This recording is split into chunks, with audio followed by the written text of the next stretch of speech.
അസ്സലാമലൈക്കും. ഇന്ന് നമുക്കൊരു ചക്കയട ഉണ്ടാക്കുന്നത് എങ്ങനെയാണെന്ന് നോക്കിയാലോ? വായോ കേട്ടോ. നല്ല ചക്കപ്പഴം കിട്ടിയിട്ടുണ്ട്. ഇപ്പോൾ ഒരു ചക്കപ്പഴം സീസണല്ലേ. അപ്പോൾ എല്ലാവരും ഒന്ന് ട്രൈ ചെയ്ത് നോക്കണം കേട്ടോ. അപ്പോൾ അതിൻ്റെ കുരുവും ചവണിയും എല്ലാം മാറ്റി ഞാനാണ് തേങ്ങ തിരുവി കൊടുത്തത്. തേങ്ങ ഒരു ജോലിയും ചെയ്യാതെ വായും പൊളന്ന് തിന്നാൻ വേണ്ടി ഇരുന്ന ഈ മണ്ടടിച്ച് പൊളക്കും കേട്ടോ. ഇതാണ് വട്ടയില. നിങ്ങളുടെ നാട്ടിൽ ഈ ഇല എന്ത് പേരാണ് പറയണതെന്ന് പറയണം.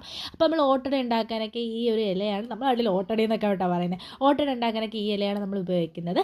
അപ്പോൾ ഇതിൻ്റെ അകത്തേക്കും കുഴച്ച് വെച്ച ആട്ടമാവ് അതിലേക്കും പിന്നെ അതുപോലെ തന്നെ നേരത്തെ പറഞ്ഞ കൂട്ടും ഇതിൻ്റെ നടുക്കിലേക്ക് വെച്ചിട്ട് ഒരു കുക്കർ എടുക്കുക. അതിലേക്ക് ചിരട്ട വയ്ക്കുക. അതിന് മുകളിൽ ചുള്ളിക്കമ്പ് ഒടിക്കുക. അതിന് മുകളിലേക്ക് വട്ടയില വയ്ക്കുക. പിന്നെ നമ്മൾ ഈ മടക്കി വെച്ചിരിക്കുന്ന ഓരോരോ ഇലകളായിട്ട് എടുത്ത് വയ്ക്കുക.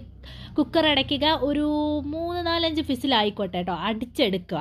ഇത്രയേ ഉള്ളൂ കേട്ടോ. പക്ഷേ ഇത് തുറക്കുമ്പോഴൊരു മണം, ആഹാ! ഇത് കഴിച്ചിട്ടുള്ളവർക്ക് അറിയായിരിക്കും ഇത് എന്തുമാത്രം ടേസ്റ്റാണ്. നല്ല ചൂടുണ്ടായിരുന്നു കേട്ടോ. നല്ല ചൂടോടുകൂടി കഴിക്കാനാണ് കൂടുതൽ ടേസ്റ്റ് കേട്ടോ. ഇതിൻ്റെ അകത്ത് ചക്കയില്ലാതെ തേങ്ങയും ശർക്കരയും മാത്രമായിട്ട് വയ്ക്കുക. ഇത് അടിപൊളി ടേസ്റ്റ് കേട്ടോ.